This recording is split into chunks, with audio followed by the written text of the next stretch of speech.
talk about, and you kind of set the groundwork for what you want to do. Most people have a wrong idea of what improvisation is. Improvisation is spontaneous.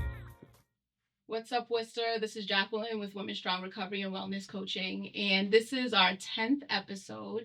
And again, I'll say it, I am excited to bring this episode to you. We are here with Waddell, and I think that what he has created is something that is not as abundant in the community as we need. And so having this conversation with him, learning about the work that he's doing, is going to add, I think, a different level of conversation here that is so much needed. So please welcome Ron here. Hey, Hi. nice to meet you. Happy to be here. Yes. Y'all can't see him, but my man Jerry's over there. Jerry. So we'll get started with just letting us know, what exactly do you do and your title? What do I do? I try to parent two boys well. Yeah. A 12 and 13-year-old. That's my number one thing. What I get paid for primarily is I'm the executive director and co-founder of Legendary Legacies. Short form, we help formerly incarcerated individuals and those who are at the highest degree of violence, males, 18 plus, with a number of supports to aid in their recovery and that they recover well and do well. Okay. And did you mention what it was called, your foundation? Yeah, it's called Legendary Legacies Incorporated. Originally, we wanted Legacy Builders, but someone already had that name in the state, so we went with Legendary Legacies, but most folks just call us LL now. LL. Yeah. Yeah. It's easier. I'm like, what? I just thought of LL Cool J, and I'm like, no. Yeah. Legendary Legacy, I think, is a strong name, like that. That, and I think that the work that you're doing and taking, when you were saying that, like taking out, it's reform work essentially. Some ways, I think that a lot of it is helping people return to themselves. A lot of the work's rooted in my own personal story. Okay. And so the idea is founded on a proverb that says, a good man leaves an inheritance for his children's children.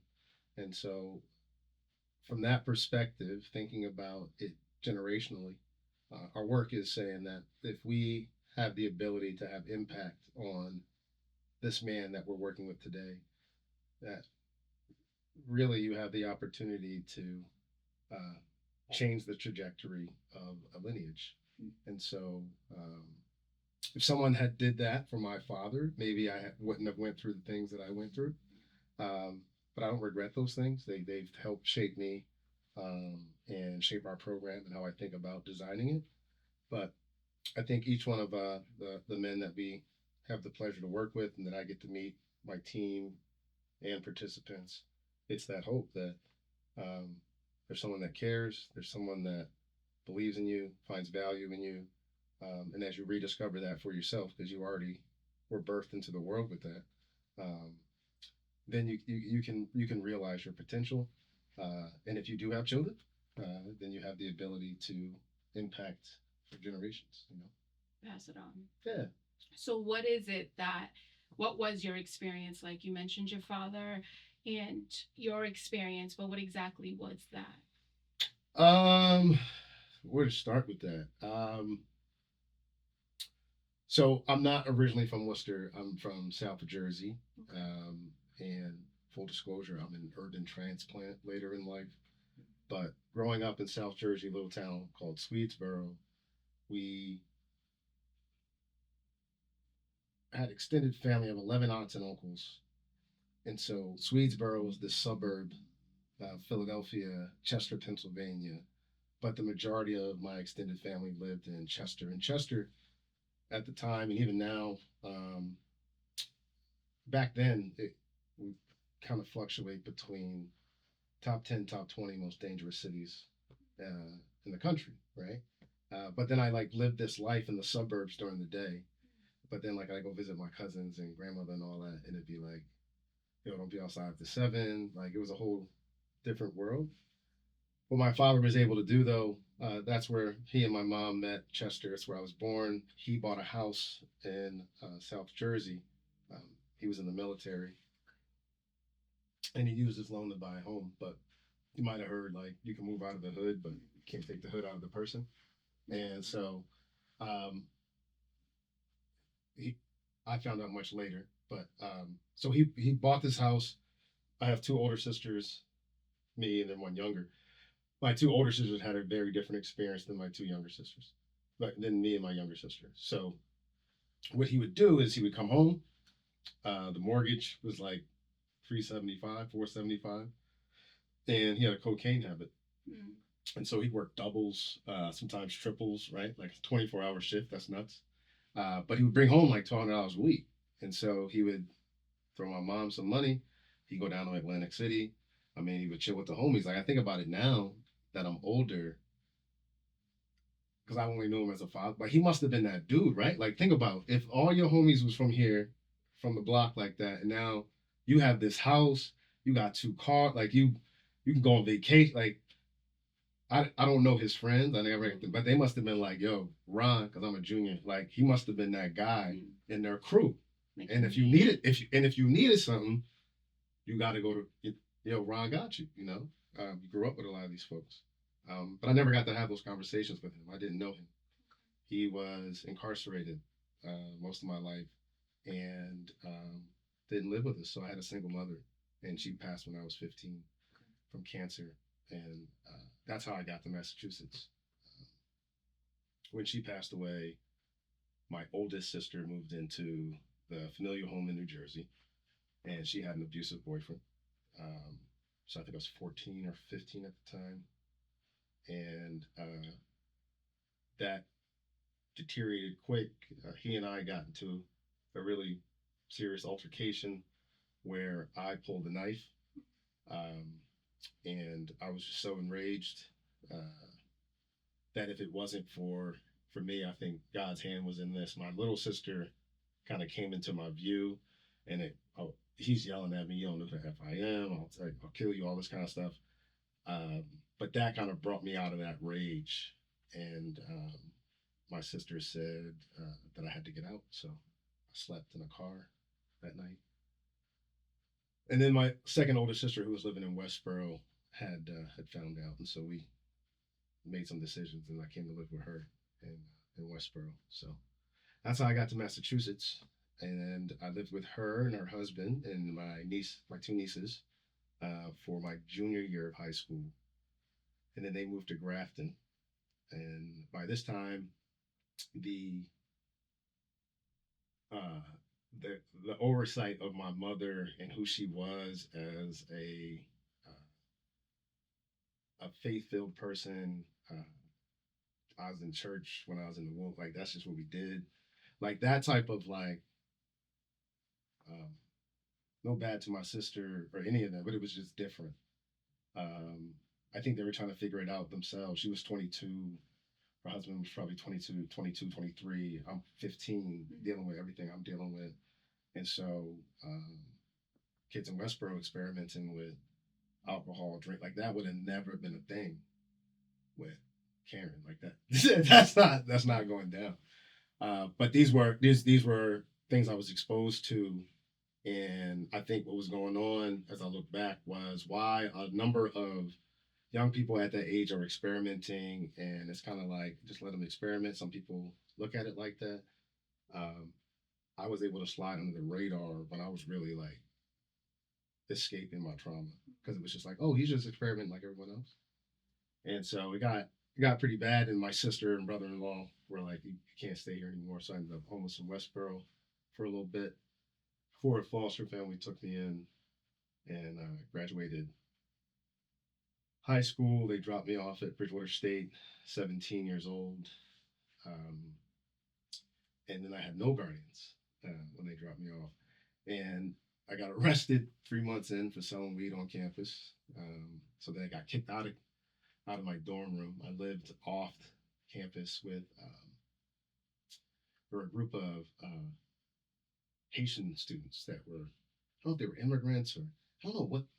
I just remember I was living in an apartment with a group of Haitian immigrants, and I helped translate a lot of the language, and so they let me stay for free. And they really took me in as like a little brother to them. They were upperclassmen, and so I stayed with them for the end of that semester. So I finished my freshman year.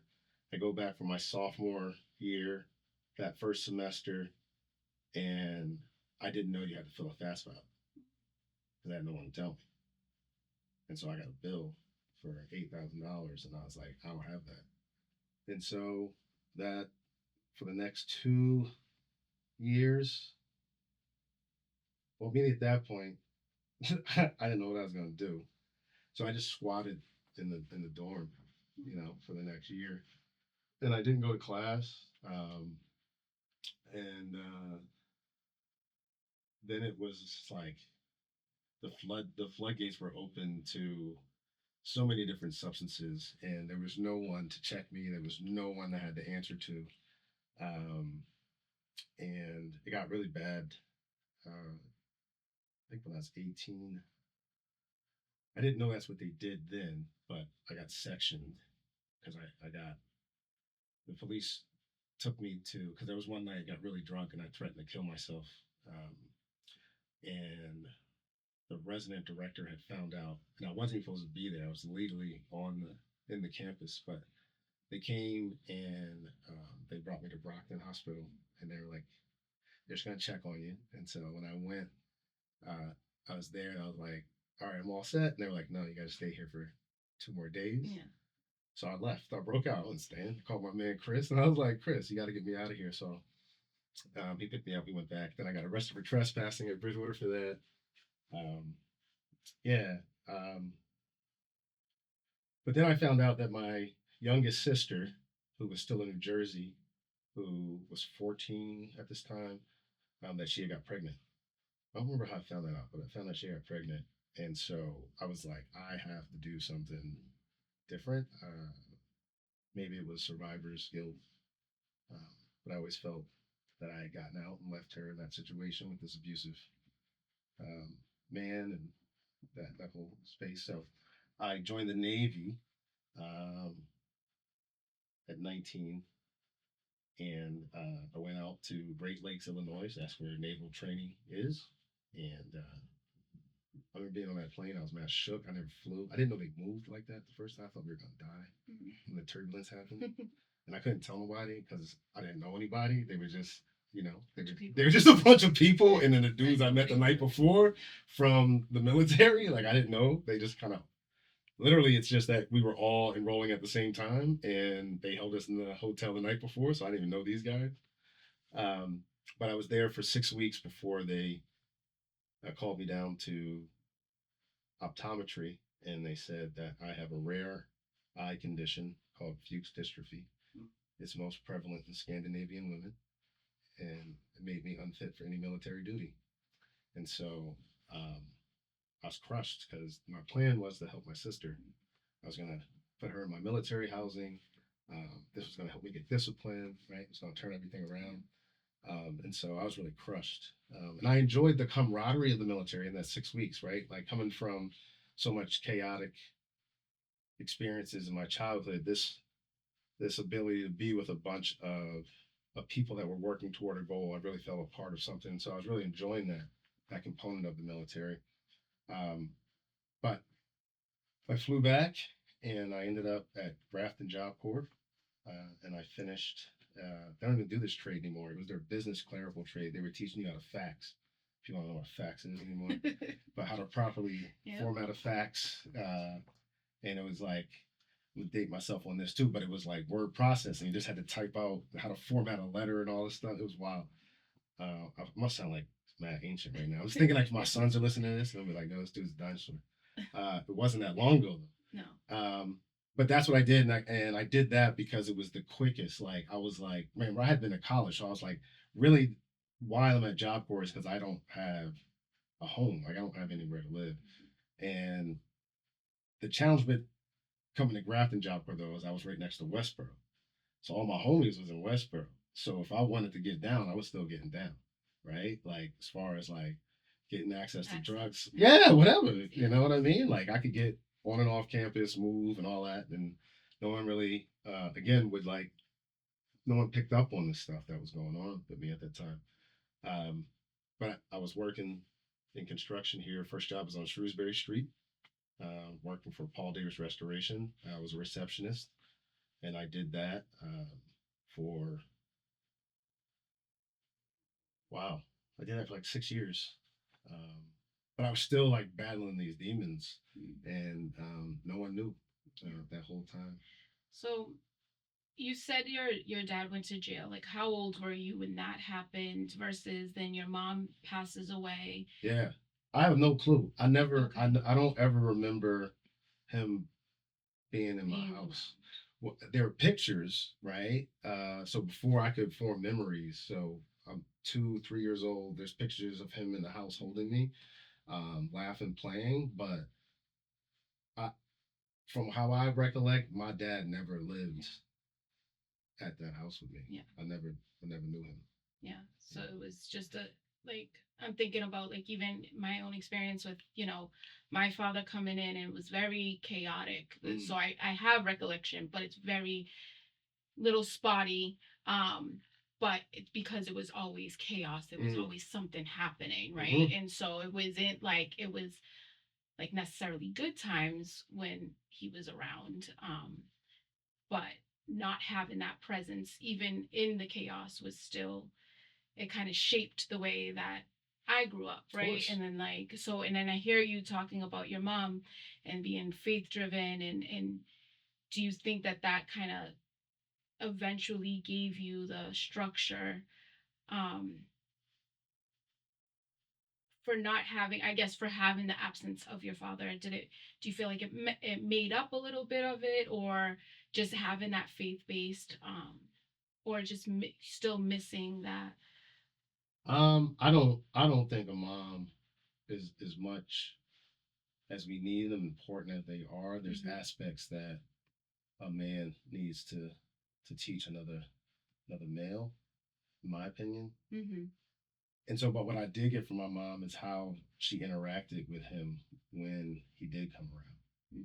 And so it like he would come, and what I knew him as is like we will see him definitely at the beginning of every school year because we take a school shop like that.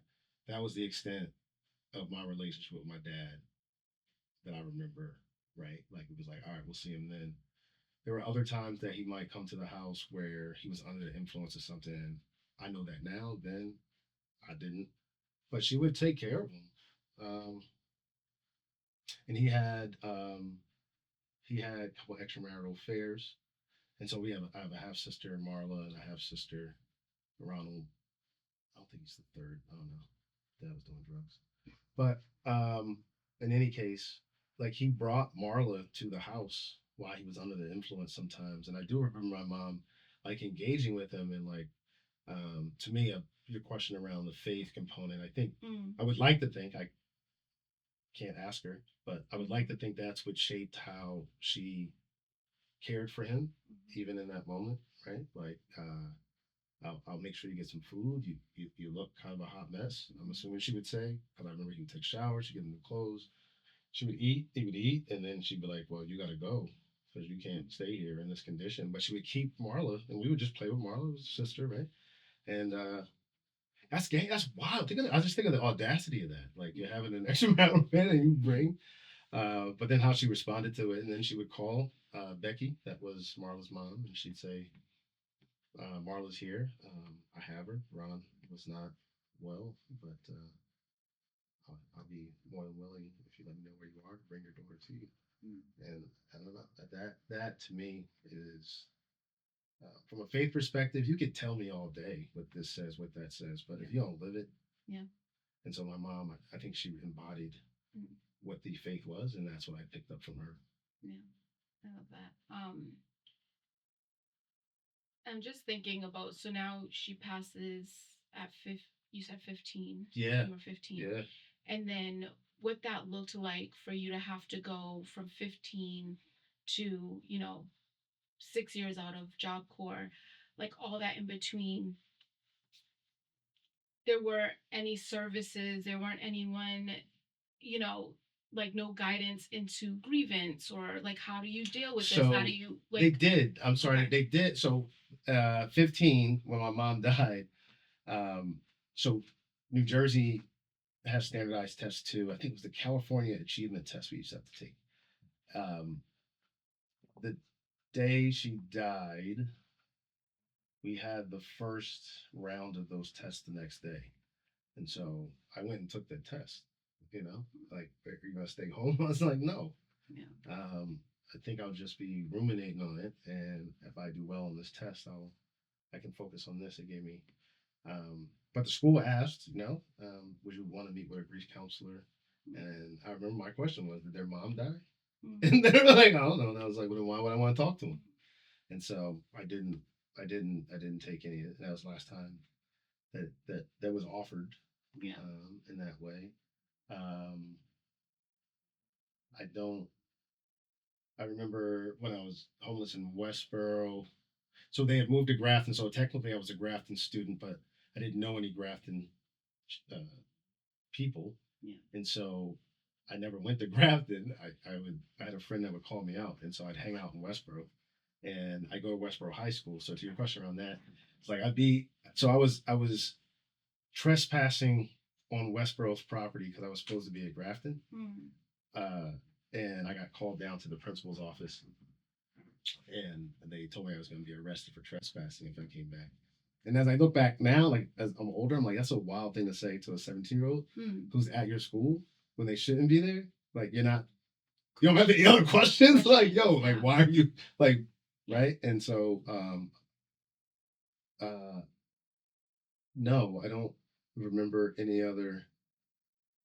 But I would also say for me, I didn't think I had any problems. So I like even if they were being offered, it was just kind of like deaf ears. Yeah. I mean, even after the attempted suicide, obviously they were like, I left. They were like, "Hey, we're gonna have the mental health person come in and talk with you," and I was just like, "I don't need to talk to them. I don't want to talk to them, right?" And so, like, I left. Like, so there were opportunities where things were opened up, but I didn't think that one. I didn't think I had a need for help, and then two, it wasn't until like 22, 23, I was out here in Worcester, maybe even earlier than that, 21, and I got connected up with a pastor out here who was doing some work inside detention centers. How I really got into this work. Jose Encarnacion was doing work inside the detention center in Grafton, and he invited me to go with him. It was called Redemption, Education, Absence, and Love. So I'm like 21, and I started working with these young brothers. It was like 15, 16. And like seeing him move in that space, it was like, oh, like that was like the real first, like there's possibility. But I still didn't get help. Like I didn't get help. Yeah. I didn't get help until my divorce in 2018. Okay. Yeah.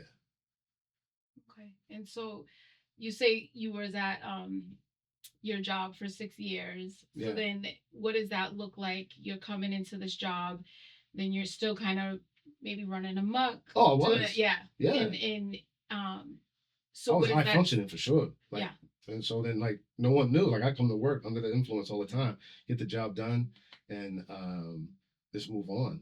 Mm-hmm. That when I got connected with Jose and I'm doing that work, that was the beginning of me kind of coming out of the substance use and drinking and partying like that. Like it was finding a purpose and being able to help others that really brought me through that. But in that work, in that time, I'm still hanging with my boys from the brothers I knew from college. Like I would link up with them on Saturdays. Some of my homies from Westboro, Grafton, like I would chill with some of them some days. So. And with the substance uses, I always think like I'm a woman in long-term recovery now. And I think for a long time, I used it. It was just a lifestyle. So that was a lifestyle. Then it turned into a coping mechanism. And then it, that coping mechanism then turned into a different lifestyle. So do you think that was the combination of like coping mechanism lifestyle and then, or, like how did that, did you, come into this like, and it was like the first time you felt like, okay, maybe I can get some relief, or what did that feel like, is like, as far as the first time using to maybe get out of yourself? It was just that was the group that I was in, and they Hmm. accepted me. Yeah. Can only capture about 40 to 50 bits.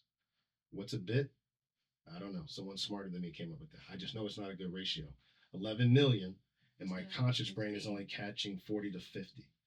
The rest of my experience of the here and now is coming from past experiences. My brain goes out, surveys everything I've been through, and says, that's what this is, right? It's just so much processing going on so quickly. You can't do it all. And so make shortcuts. Boom, that's what this is. And so even if someone says something to you or didn't get something done, um, understanding that, which we drill in our team, demands that we operate from a position of curiosity, because I really don't know what's going on. Most of what I think is going on is from something back here. And so it positions us to be more curious than accusative, right? And so I think that's just healthy in all relationships, whether it be work, romantic, um, social, community. Like, let's just stay curious. That's one of our key lines in our work too, is stay curious, right? He said he was going to do that. He didn't do it. I can jump to an assumption, or I can say, hey, you said you were going to do this, but it didn't get done. Can you help me understand what went on? And work from there. And what I found also in relationship, when you can do that, um, because as a society, most of us, and if we look at what's happening on the macro level, I don't even get into that. One, we're taught conflict is bad, and then we're not taught how to do conflict well, right? Conflict's not bad. Conflict is growth wanting to happen.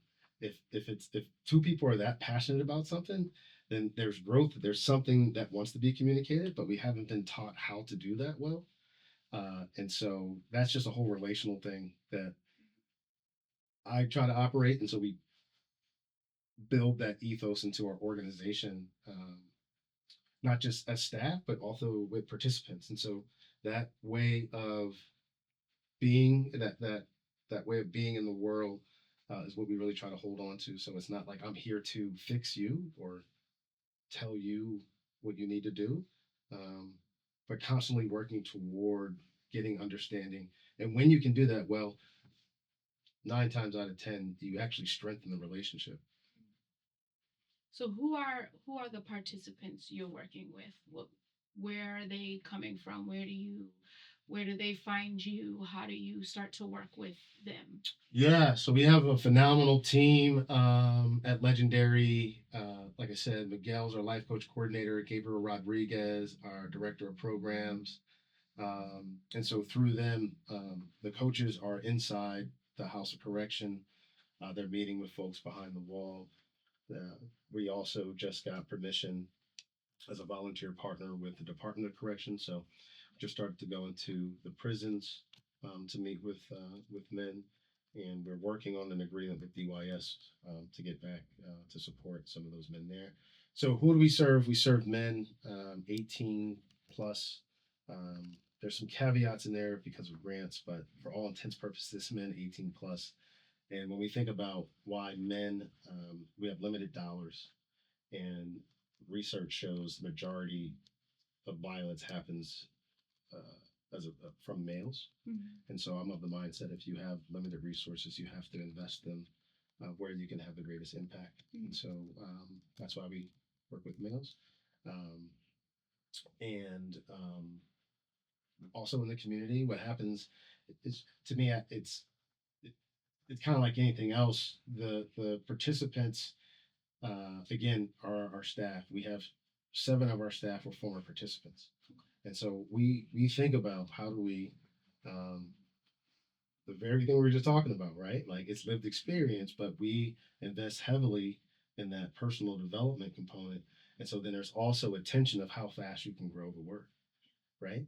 So because we could get more funds and hire more folks, but if you're not yet ready to do the work that we are up to, then we run the risk of causing harm to you and to our community. And if we're building something, which we are, that we're focused on lasting beyond me, Yeah. then we have to be intentional about that. So behind the wall in the community, there's community referrals. And then as you work with more folks, those who've had good experiences tell their friends like, yo, we should connect with them. Yeah. And so what is the goal for a participant coming in? Are they coming straight from um behind the wall? Are you able to get, do you help with housing? Do you help with job placement? Do you Yeah. help with, like, what does that look like? Is someone coming in as a participant? What resources are they receiving, and how do you help them navigate through? So I think it was 2016, somewhere around there, the Annie E. Casey Foundation did a report on return citizens, and they asked them, they said, what do you think is going to help you keep from reoffending? And something like 72% said a job. If I get a job, I won't reoffend. And they stayed with that group for 3 years. And those who didn't reoffend, they had the follow-up question. They said, you made it 3 years. What was it? What kept you from reoffending? And what they said was about 72% said it was my support network. And what we've come to find out is that the majority of the men that we've worked with and those have been, is they did not have a support network. And so we essentially are that support network. We can't tell you what success looks like for you. You define that for yourself. As you go through our assessment and we begin to build your individual success plan, you're mapping that out. Our role is to hold you accountable to what you said. Our staff, our coaches, and my ethos in life is I'm committed to, told me this is what you're committed to. I'm committed to that along with you, regardless of your acceptance or approval of me. And so sometimes that risks the relationship, but that's real care. The wounds of a friend can be trusted, right? Sometimes, if you really care about me, you're going to tell me something that I may not want to hear. But that means that you care enough that you will risk that so that I can get to where I need to be. And so it's a matter of helping map that out and then working through that with them. And so even before we get there, like we've realized we had to design a pre-intake before our enrollment, because it's like, this is what you're signing up for. Okay. Like if you're going to work with us, I promise you there's going to be tension. I'm going to promise you, because that's where growth happens. There has to be tension. When you think about your current reality and where you want to go, your vision of where you want to go. In any case, whether it's someone who's coming to us from recovery, me trying to lose another 10 pounds, there's a current reality and there's a vision I want to get to. And if I think about that in terms of an elastic here, right, there's a tension between the two. And there's only two ways to relieve that tension. I can either bring my vision down to my current reality, or I can work to bring my current reality up to my vision. But the work I want you to do is stay in this tension. And so there's going to be moments when it feels uncomfortable. So we need to normalize that, and so we do a lot of that work up front. And for some folks, it's not for them, and that's fine. We're here if and when you're ready. Yeah. And for others, it's something they sign up for. But we recognize in that as well that you may have to risk the relationship. And when I've found for myself, my staff, and most of the people, when I choose to not tell you, and you don't have to be a jerk about it, right? But when I choose to not tell you, that has a lot more to do about me than it has to do about you. And so it's a really selfish decision for me not to share in a compassionate way or hold you to that account, whether it be my son, whatever, right? Like, because I'm concerned maybe you won't like me, or maybe you how you respond to me won't be, there'll be some uncomfortableness in there.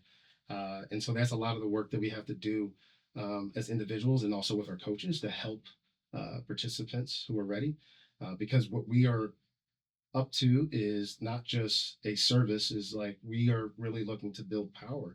We want transformation to happen. And we know that's not a short-term process. So we are a narrow and deep organization. We want to work with you for 12 to 18 months. And we're still refining that as we are piloting our model, but it's been like 12 to 18 months that we've seen that this intensive life coaching, we have our coach meet with them twice a week, one in person, one virtual or phone call.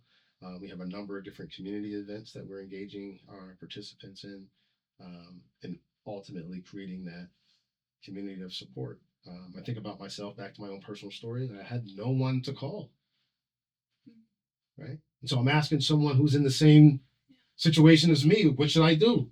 And they give me the best they have, but they don't. How can you help, right? You're giving me the best you have, but we can't get certain places. And so it's not uncommon. Someone, maybe I'll stay with that analogy. Someone goes to college and you have the familial support. Like, I remember when I was in college, first year, like, people would get these care packages, right? Like, someone, like, what the heck is that? Like, someone just sent you food and snacks and, like, what? Like, you know what I mean? There was folks they could call to get support, right? There was a network of people that they had, and so that's what we are. The individual is, they know where they are, they know what they need, and we help them get clear on that, and then we hold you accountable to what you said you're going to do. I love that. I love that. I'm thinking about my own experience and coming into detox the first time and sober living and halfway house, and I was mad because I was like, nobody told me this. Like, Yeah. Nobody knew. But the thing is nobody knew. No one knew to actually give me the information, and even if maybe I wouldn't have been ready, but I think for the majority, like, nobody knew. And so when I came in, like, that's why I'm so loud about my work and the way I've come into my work. And because of that, right, my mother's sober. My mother is, like, she got to be like, oh, what is she doing? Oh, that looks like something different. Yeah. So it's this ripple effect. Yeah. Totally. And it definitely, especially if you've never had that, the uncomfortability of that, right? Yeah. Having to get uncomfortable in that and having to say, like, you gotta stay in the uncomfortable. That's where the change happens. And then you're able to then pass that along, right? Because something happened, something shifted, something's different. And if it's for you, I remember someone coming in, my first sponsor, and I was like, no, I don't think my mom is gonna change, and she's like, you don't know what God has for her. You don't know that. And so based off my experience, me just showing up and changing allowed her to see that and allowed her to change. Sure. And be like, okay, how are you doing it? You know?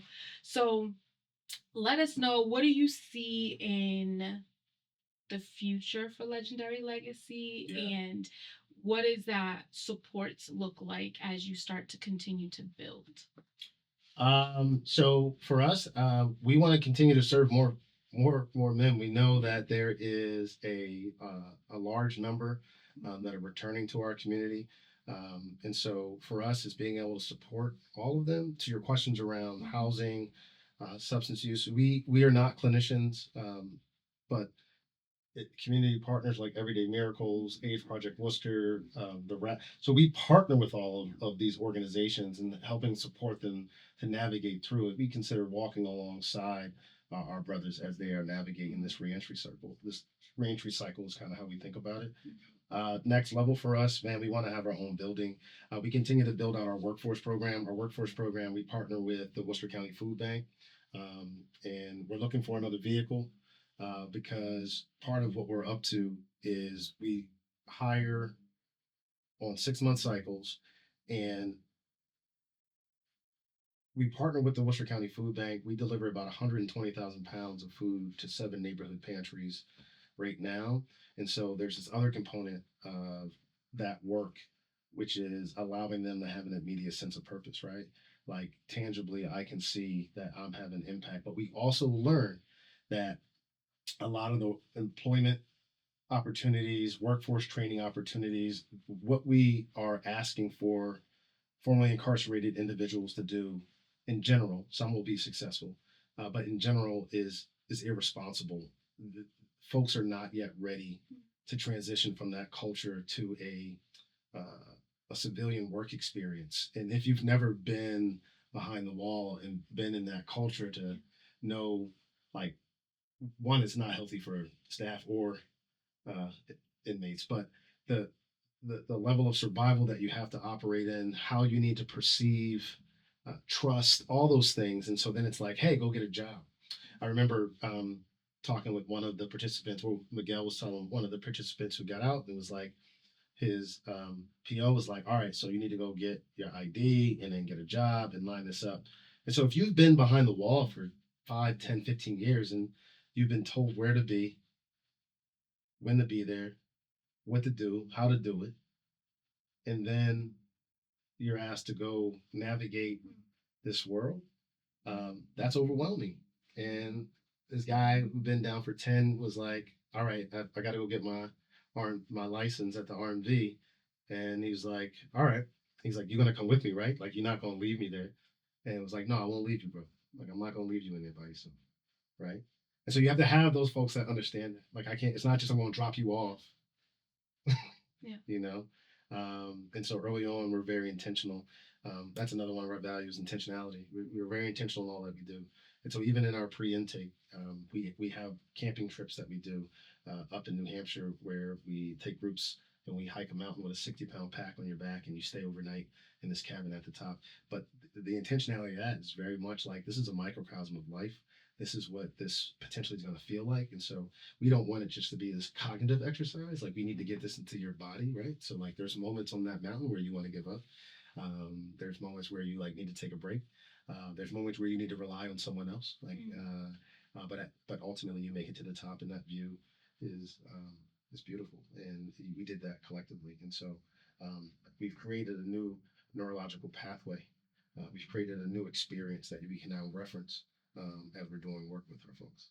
Yeah, this is good. This is good. I probably could sit another 2 hours with you. I could. This is great. Well, thank you so much for sharing. I hope to have you back. Sure. We could dive a little deeper. I think that the work is so needed. And sorry, we'll tell you this. Sorry to cut you off. No. Would be that the organization continues to hire more formerly incarcerated folks, developing them, and that we expand beyond just Worcester. We don't want to scale dysfunction, so we are refining our systems, but we see the need in South County, we see the need in North County, and so we want to continue to expand our work beyond just the city itself. You will. This is good. So let us know where we can find you. Oh yeah, so and how we can contact, etc. Yeah, Legendary.